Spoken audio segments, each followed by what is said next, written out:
Vamos a leer en segunda carta a Timoteo 3, 16 y 17. ¿Ya lo tenemos, hermanos? Amén. Aleluya. Gloria a Dios. Bendito nuestro Dios. Segunda de Timoteo 3, 16 al 17. Y la palabra del Señor se lee así en el nombre del Padre, del Hijo y de su Santo Espíritu. Y su palabra dice así: toda la Escritura es inspirada por Dios, útil para enseñar, para redarguir, para corregir, para instruir en justicia, a fin de que el hombre de Dios sea perfecto, enteramente preparado para toda buena obra. Vamos a orar. Oh Santo, mi alma te alaba, Padre. Me acerco delante de tu presencia en el nombre de Jesucristo, tu Hijo amado. Oh, bendito tu nombre, Espíritu Santo de Dios. Yo me hago a un lado, Señor. Toma tú el control, toma tú el lugar. Padre amado, así, Padre, como yo me deleité estudiando, Señor, yo te pido que mis hermanos también, Señor, pueda ser como un vaso de agua fría, Señor, a su alma en tiempo de sed. Mi alma te adora, Rey. Espíritu Santo de Dios, ministra nuestra vida, nuestros corazones.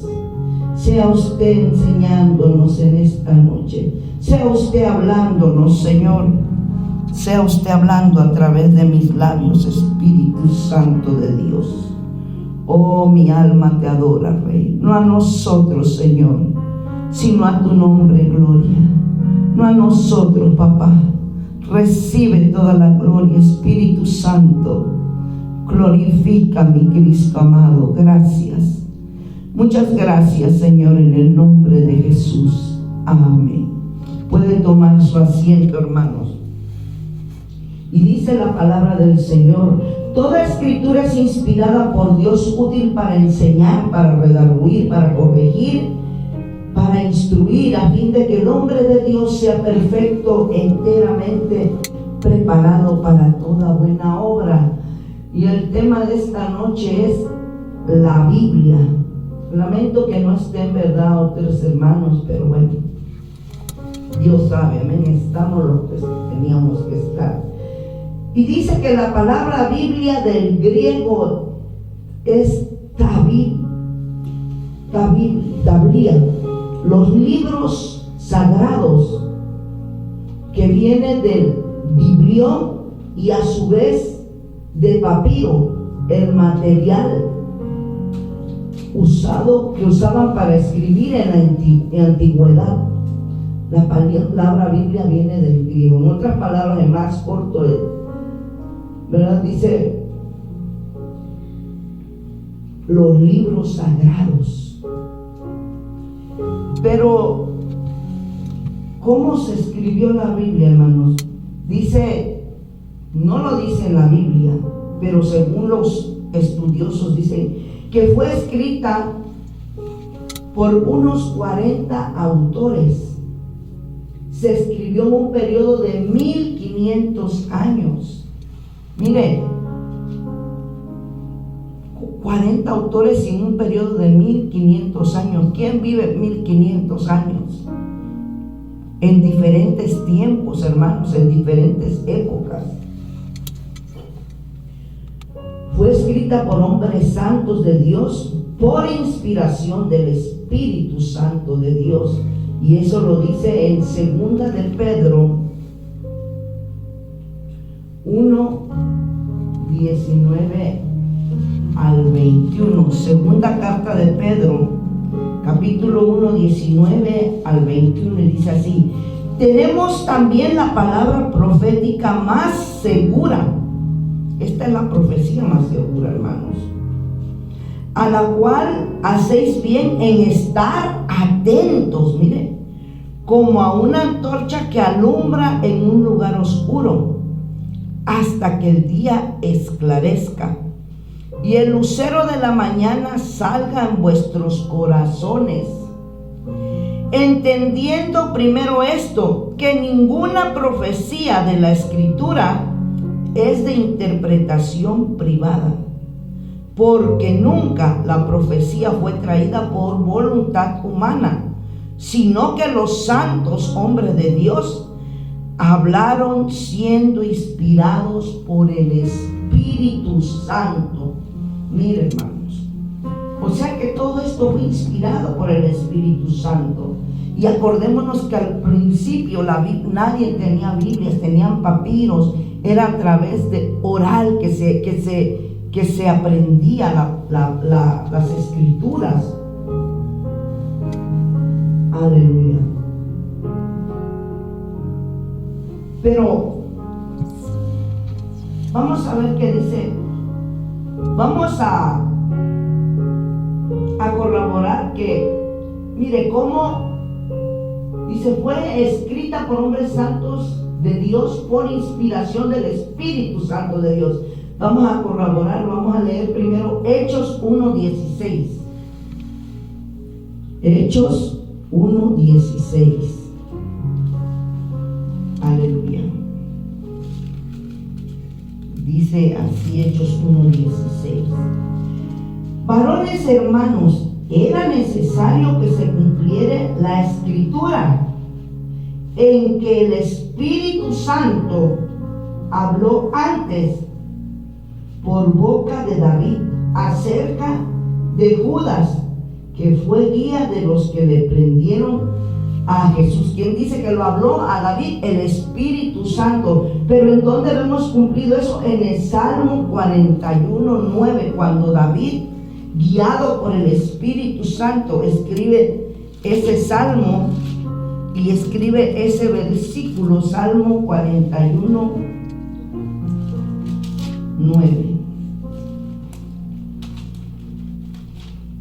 Aleluya, gloria al Señor. Dice así: aún el hombre de mi paz, en quien yo confiaba, el que de mi pan comía, alzó contra mí el calcañar. Ahí está hablando David acerca de lo que hizo Judas, cómo lo entregó, ¿verdad? Dice, aún el hombre de mi paz, en quien yo confiaba. Y sí confiaba, porque le dio, él era el tesorero, fíjese. Y para darle a una persona la tesorería hay que tener mucha confianza, ¿verdad? El que de mi pan comía, alzó contra mí el calcañar.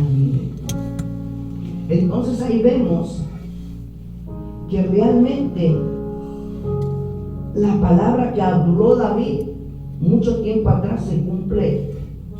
Bueno, ya se había cumplido antes, pero se recalca ya cumplida en Hechos 1:16. Pero ahora vamos a ver que Dios podía haber escogido muchos tipos de personas. Dijo, no, pero Él escogió de diferentes oficios. Vamos a ver los oficios de algunos escritores de la Biblia. Por ejemplo, Moisés fue pastor. Bueno, primero fue príncipe de Egipto y fue pastor. Él escribió el Pentateuco. ¿Cuál es el Pentateuco? El que le llaman la ley de Moisés, que es de Génesis, Éxodo, Levíticos, Números y Deuteronomio, los 5 libros de la ley. David fue pastor de ovejas y fue rey. Salomón, su hijo, fue rey. Y escribieron salmos, proverbios y cantares. Isaías y Ezequiel fueron profetas y sacerdotes. Amós fue pastor y se me hizo curioso que dice, y recolector de higos silvestres. Esdras, sacerdote y escriba, escribió el libro de Esdras. Amén. Daniel, consejero real y administrador, escribió el libro de Daniel. Y en el Nuevo Testamento tenemos a Mateo, recaudador de impuestos.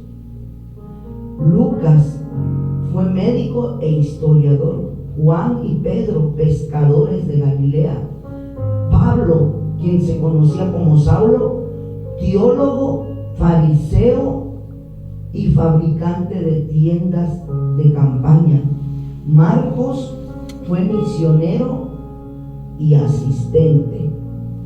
Mire, estamos viendo de tiempos atrás de diferentes oficios. Vemos que se dice que los que anduvieron con Jesús, los pescadores, pues no tenían. Por eso la gente, cuando ellos hablaban, se sorprendían, porque dice que no eran estudiados, ¿sí? Pero anduvieron con el maestro de maestros.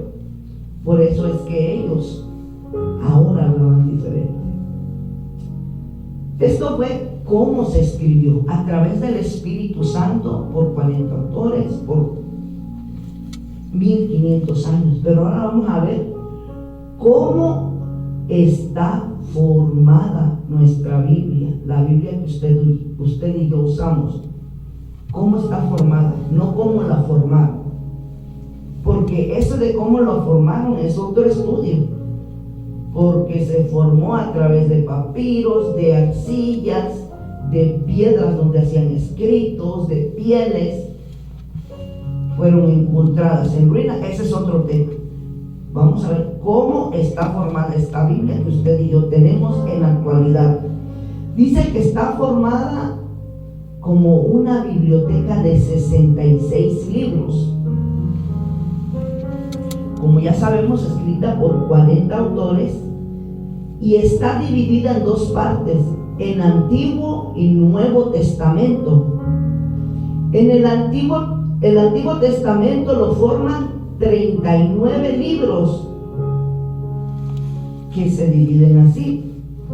El Pentateuco o ley de Moisés, que son Génesis, Éxodo, Levíticos, Números y Deuteronomios. Luego, historia, son 12 libros, que es Josué, Jueces, Ruth, primero y segundo de Samuel, primero y segundo de Reyes, primero y segundo de Crónicas, Esdras, Nehemías y Esther. Esos son los libros históricos. Poesía, 5 libros: Job, Salmos, Proverbios, Eclesiastés y Cantares. Esos son los de poesía. Profecía, que se dividen en dos partes.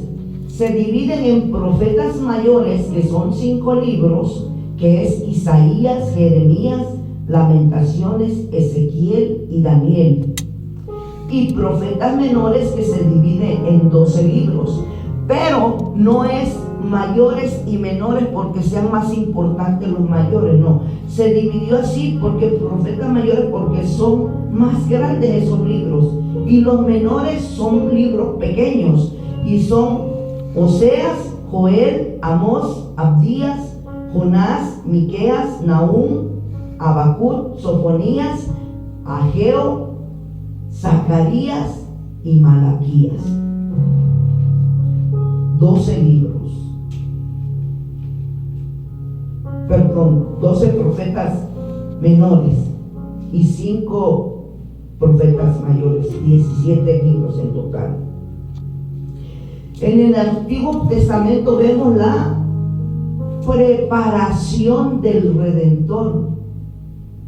Sí, cómo se va preparando que va a haber un Redentor, y lo vemos, eso lo encontramos, eso empieza desde Génesis, hermanos, que el Señor iba a mandar un Redentor. Génesis 3:15. Génesis 3:15. Y pondré enemistad entre ti y la mujer, y entre su simiente y la simiente suya. Esta te herirá en la cabeza, y tú le herirás en el calcañar. Ahí está la primera profecía de que va a haber un Redentor, un Mesías, y está en Génesis 3:15. Y ahora vamos a ver cómo está formado el Nuevo Testamento.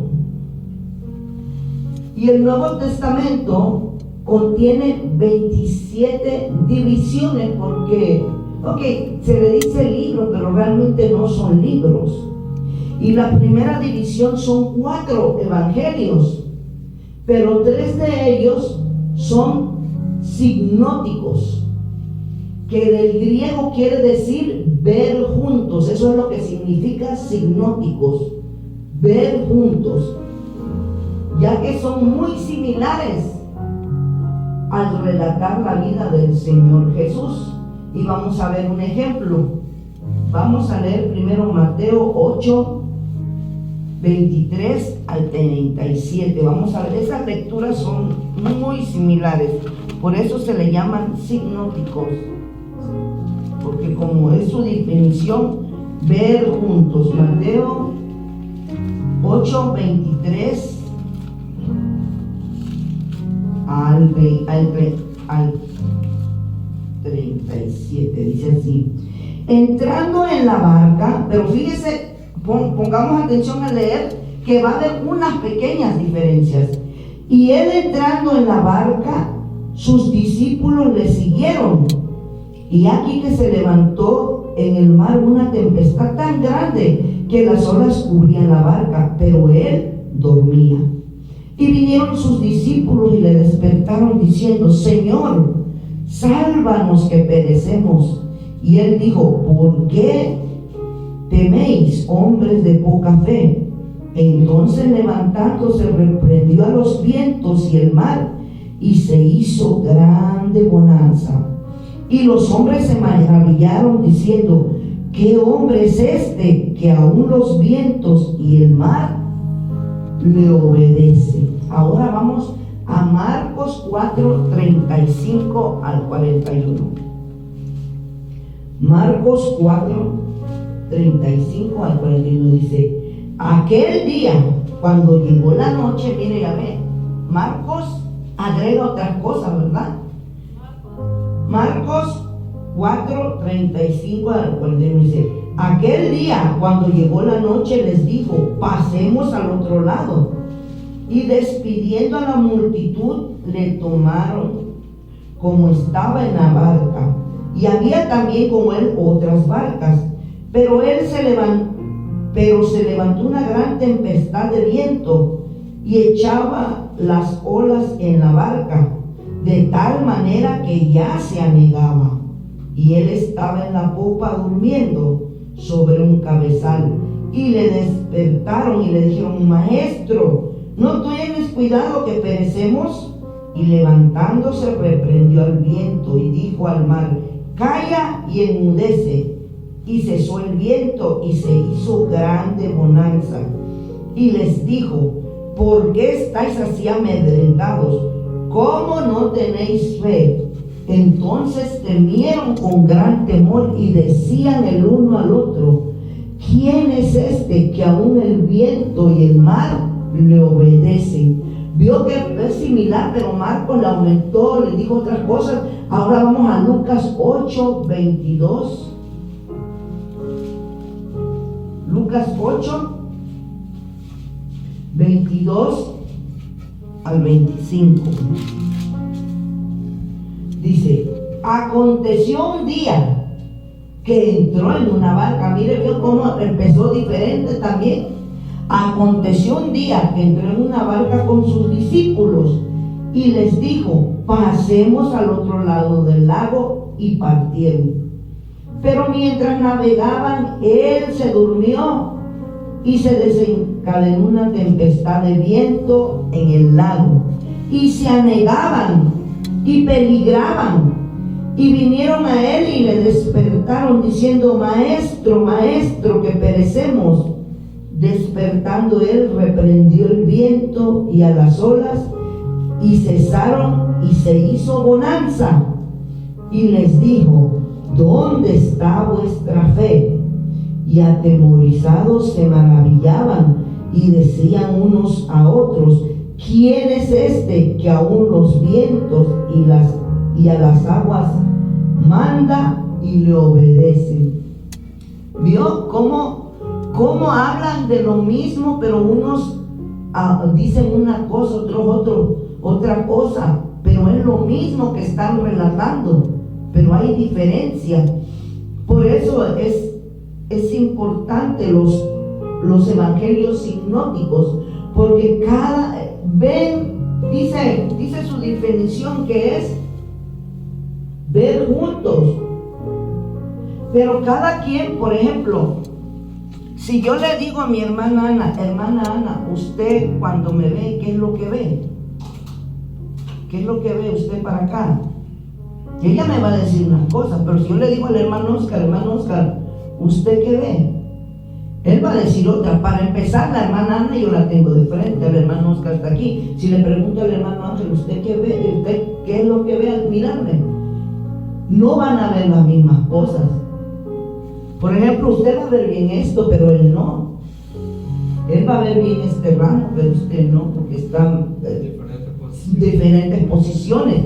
Por eso son tres evangelios sinópticos, similares, pero narrados un poco diferente, porque cada uno vio de diferente manera y se enfocó en lo que más le interesó. ¿Sí? Entonces, muchas cosas de los evangelios se repiten, pero de diferente manera. Por eso se llaman sinópticos. Amén, dice. Los evangelios sinópticos relatan muchos milagros de nuestro Señor Jesús, pero el evangelio de Juan se enfoca demostrando que nuestro Señor Jesús es el Hijo de Dios, enfocándose en su divinidad. Amén. Gloria a Dios. Creo, bueno, acá está adelante. Vamos a continuar. ¿A quiénes fueron dirigidos los evangelios? Dice que Mateo fue escrito para los judíos. Presenta a Jesús como el Mesías prometido y rey de los judíos, cumpliendo las profecías del Antiguo Testamento. Aquí Mateo demuestra que el Señor Jesús cumplió las profecías y que Él es el Mesías. Dice, es el evangelio rechazado. ¿Por qué? ¿Por qué el evangelio rechazado? Porque aunque Mateo lo escribió para los judíos y les demuestra que se cumplieron las profecías en nuestro Señor Jesucristo, por ejemplo, una de ellas, en que iban a nacer de una virgen, ¿sí? La primera, ellos no lo aceptaron, lo rechazaron. Por eso es el evangelio rechazado. Y es representado por un león, porque Él es el rey. Marcos dice, fue escrito para los romanos, aunque es un evangelio más corto. Presenta a nuestro Señor Jesús como, es el evangelio más corto, presenta a nuestro Señor Jesús como el siervo sufriente, el que vino a servir, representado por un buey, símbolo de servicio y fuerza. Mateo es representado por un león y en Marcos es representado por un buey. Lucas fue escrito para los griegos o los gentiles, aunque no fue testigo ocular de nuestro Señor Jesús, pero él investigó con mucho esmero, ya que Lucas era médico y lo investigó para un mentado Teófilo que más adelante le habla, ¿verdad? Me parece en la carta de los hebreos, de Hechos. Ahí creo en Lucas dice, excelentísimo Teófilo, dice, presenta a nuestro Señor Jesús como el Hijo del Hombre, el Salvador compasivo para toda la humanidad. es representado por un hombre, válgase la redundancia, representando su humanidad. ¿Por qué representando su humanidad? Porque muchos dicen, no, pues nuestro Señor Jesucristo pudo sufrir todo eso porque Él era Dios. Sí, era el Hijo de Dios, pero también fue realmente hombre. Tuvo todas las necesidades que usted y yo tenemos. Tuvo hambre, tuvo frío, sufrió. ¿Sí? Era verdaderamente hombre y verdaderamente Dios. ¿Sí? Por eso dice que es representado por un hombre. Y el Evangelio de Juan no es sinóptico. Él representa a nuestro Señor Jesús como el Hijo de Dios, demostrando su divinidad. Y vemos aquí en Juan 1:1 al 3. Mire cómo empieza el Evangelio de Juan. Dice: en el principio era el Verbo, y el Verbo era con Dios, y el Verbo era Dios. Este era en el principio con Dios. Está hablando de nuestro Señor Jesús.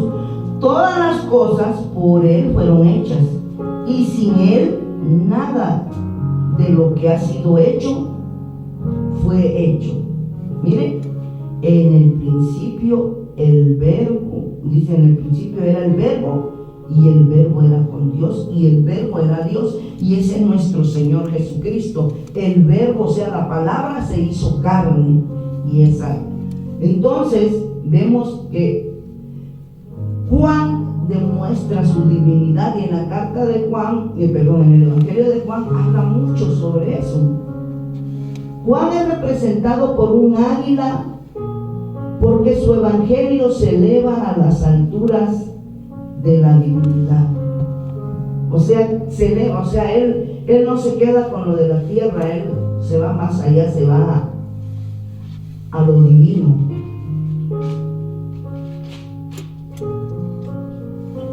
Los 4 evangelios nos demuestran la manifestación del Redentor anunciado en el Antiguo Testamento. ¿Cómo?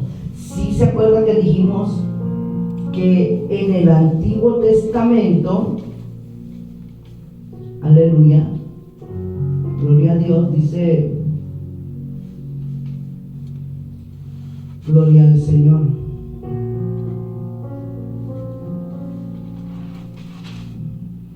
Dice, en el Antiguo Testamento vemos la preparación del Redentor.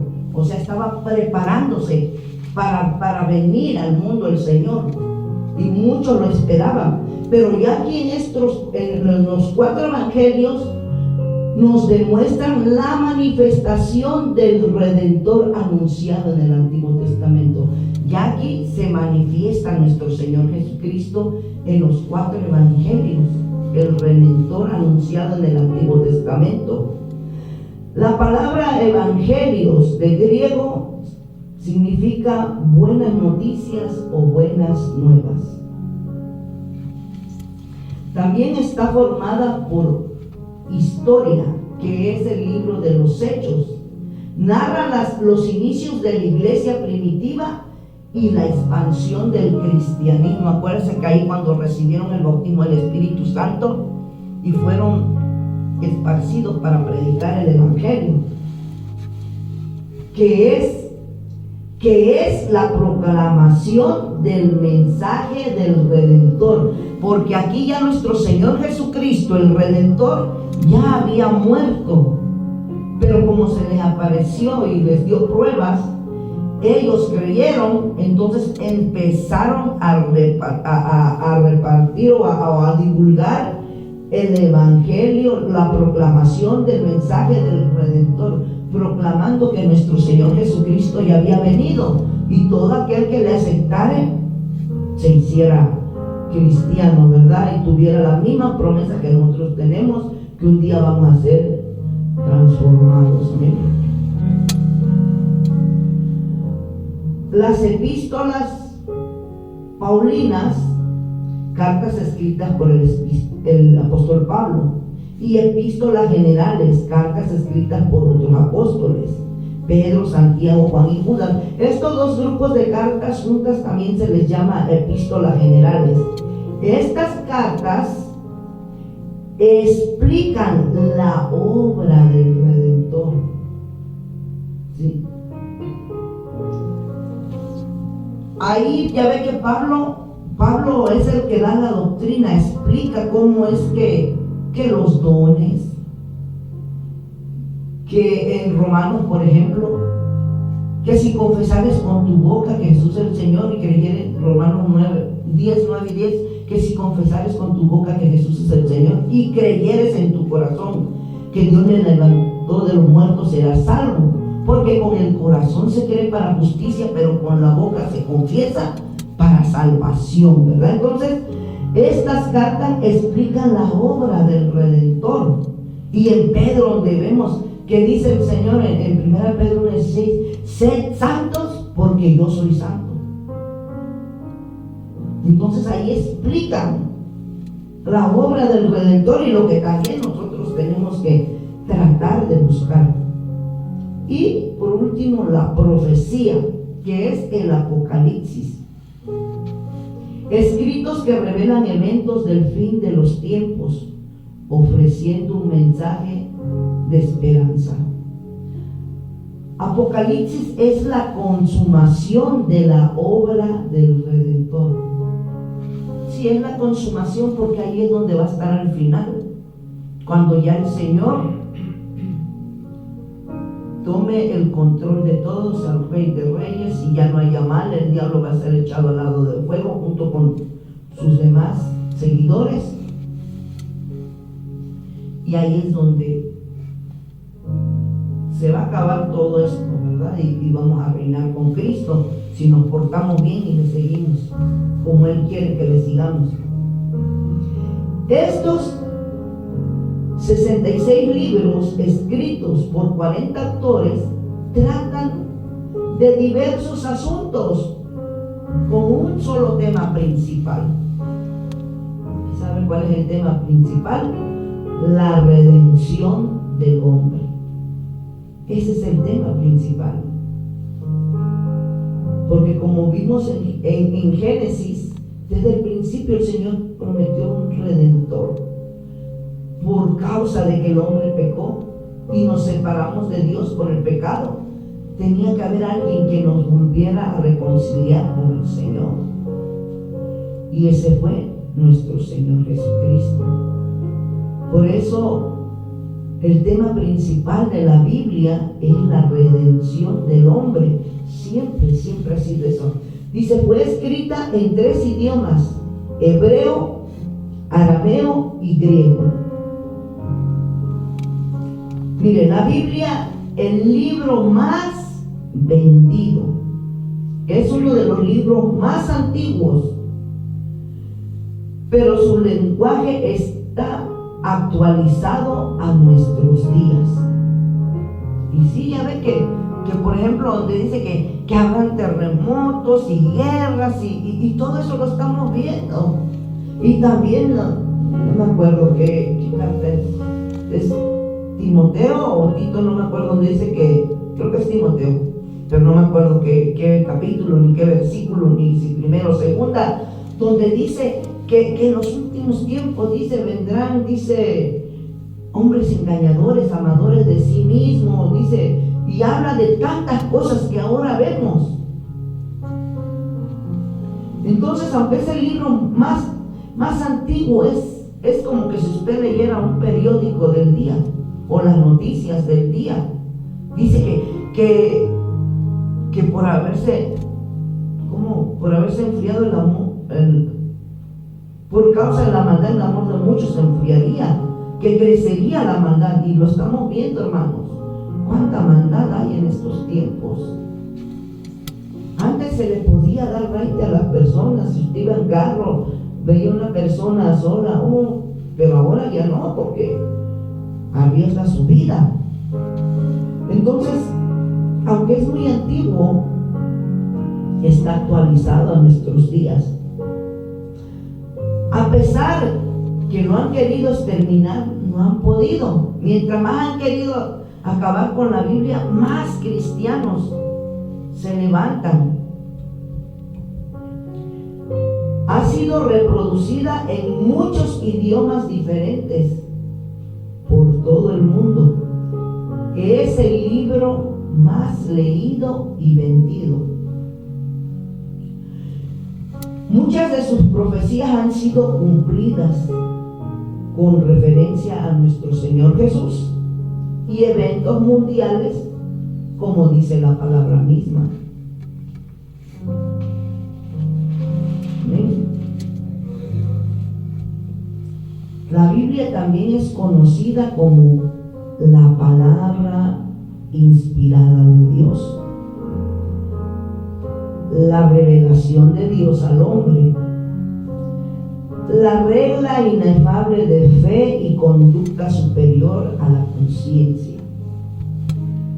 Pero yo me puse a pensar, yo le pondría que la Biblia es una carta de amor de Dios para el hombre. ¿Sabe por qué? Porque es una carta de amor de Dios para el hombre.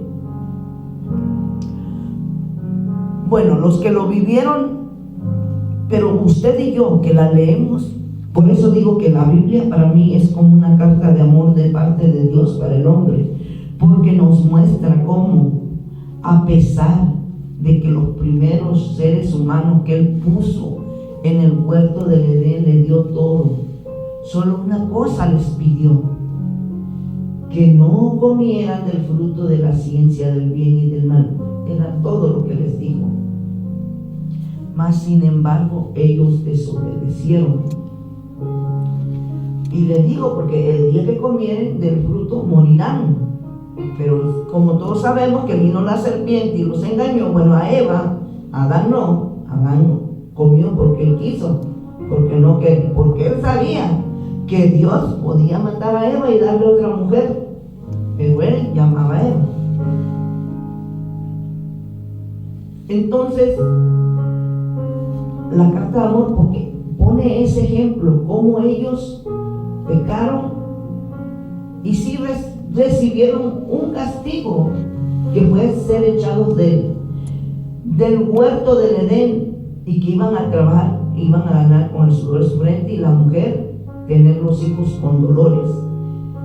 Pero realmente ese castigo fue misericordia. ¿Por qué? Porque si ellos se quedaban en el huerto, podían comer del fruto de la vida. Ellos podían, porque el Señor solo le dijo: del árbol de la ciencia y del bien no comeréis. Si ellos hubieran querido, en vez de comer del fruto de la ciencia del bien y del mal, hubieran comido del árbol de la vida, ellos hubieran sido eternos. Pero ellos desobedecieron. Y entonces, para que ya no comieran de ese fruto, fueron sacados para que no comieran. Porque si ellos hubieran comido del árbol de la ciencia, del árbol de la vida, hasta la fecha vivieran, y fuera una eternidad de sufrimiento. Entonces por eso fueron sacados. Y el Señor nos enseña desde Génesis, y luego viene la historia más grande, ¿vale? Voy a hablar de la más grande.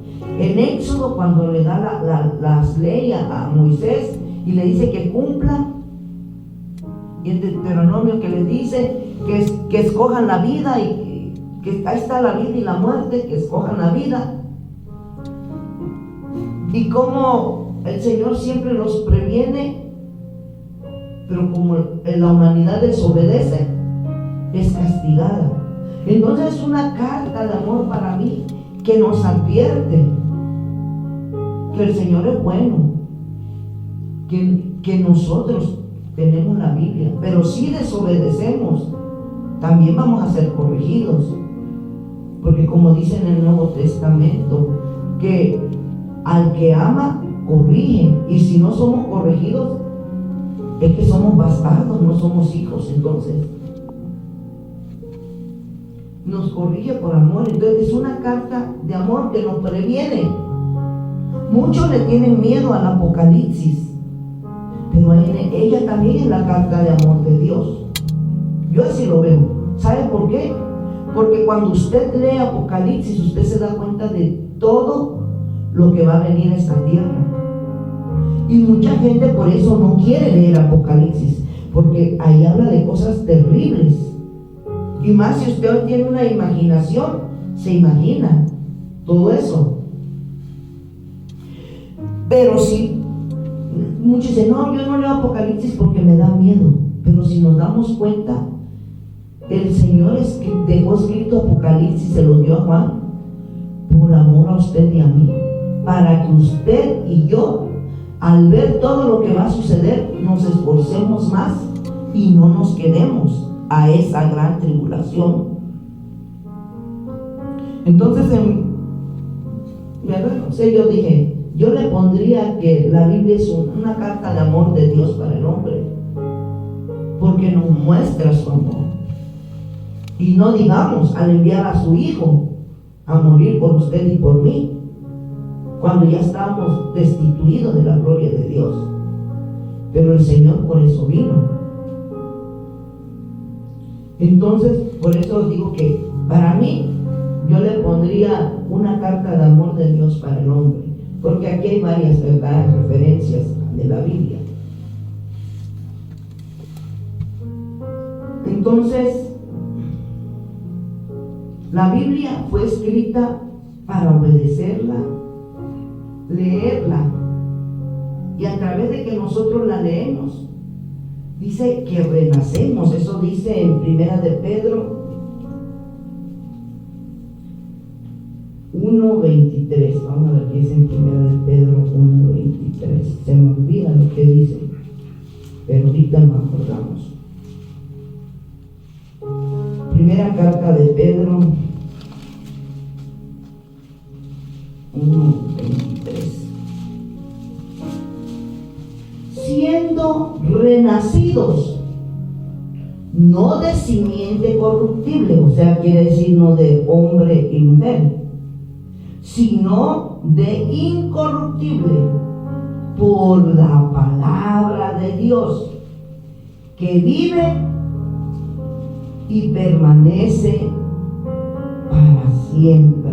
Mire, siendo renacidos, no de simiente corruptible, sino de incorruptible, por la palabra de Dios, que vive y permanece para siempre. Por eso es que usted y yo tenemos que leer la Biblia para renacer. Pero ¿cómo vamos a renacer?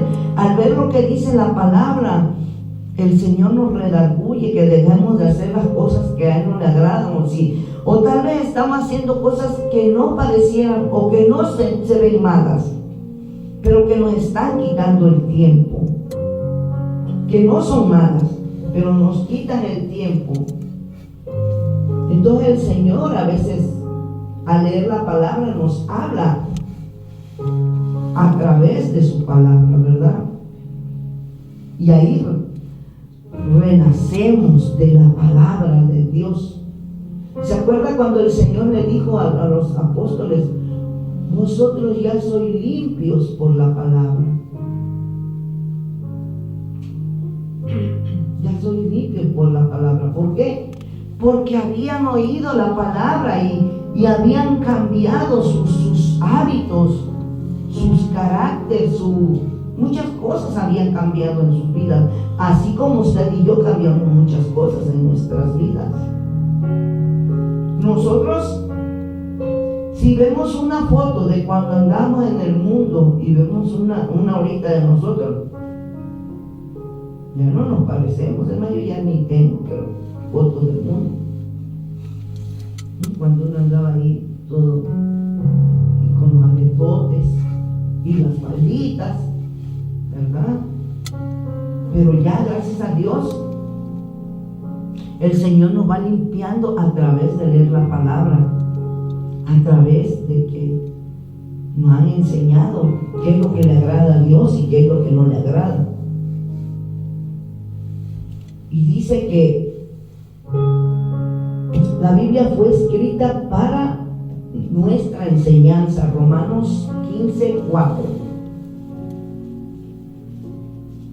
Romanos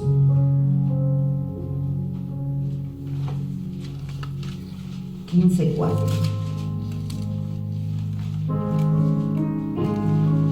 Gloria a Dios.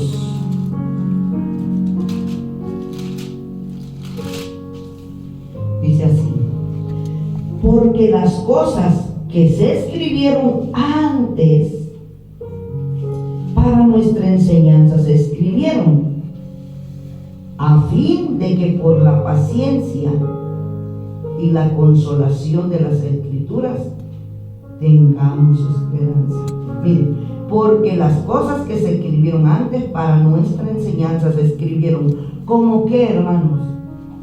Como les dije ahorita, que el Señor les decía: no hagan esto, no adoren ídolos, y, ¿verdad? Y entonces vemos cómo el pueblo iba a adorar ídolos y cómo eran castigados, cómo fueron cautivados por Nabucodonosor por estar adorando ídolos. Entonces, para nuestra enseñanza, para que nosotros no lo hagamos, dice, porque las cosas que se escribieron antes para nuestra enseñanza se escribieron, al fin de que por la paciencia y la consolación de las Escrituras tengamos esperanza. ¿Esto a qué se puede referir? Se puede referir que tengamos paciencia, la esperanza de que Cristo va a venir con nosotros. Porque muchos dicen: no, tanto tiempo que oigo que dicen que Cristo viene y no viene. Dice: a fin de que por la paciencia y la consolación de las Escrituras tengamos esperanza. Mire, nuestra esperanza tiene que ser seguir adelante, y un día, ya sea que Cristo venga o que muramos, nos vayamos con el Señor.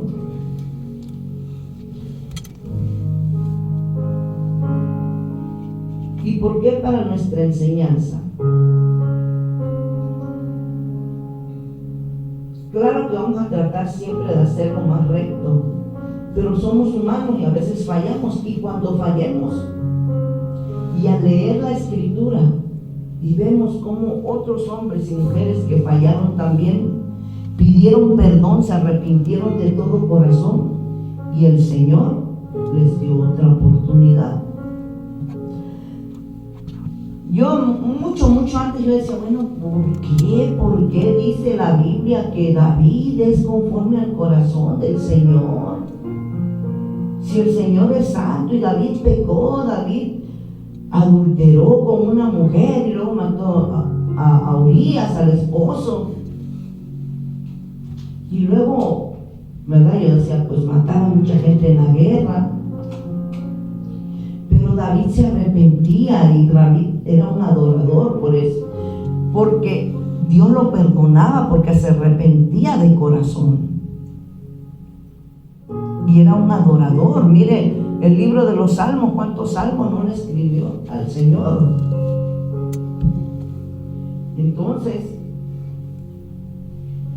eso es lo que quiere también el Señor. Usted y yo seamos unos adoradores, y que le amemos, y que cuando fallemos corramos a pedir perdón, que nos volvamos a Él. Y como dice primera de Juan 1:9, que si confesaren los pecados, Él es fiel y justo para perdonar nuestros pecados y limpiarnos de toda maldad. Pero eso no quiere decir, ¿verdad?, que vamos a estar pecando y pecando. No. Pero sabemos que sí lo hacemos.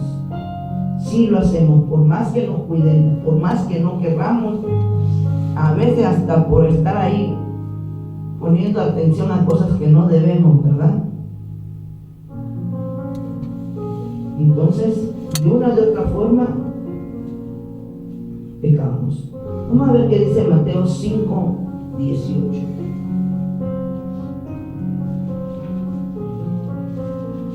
Mateo 5:18.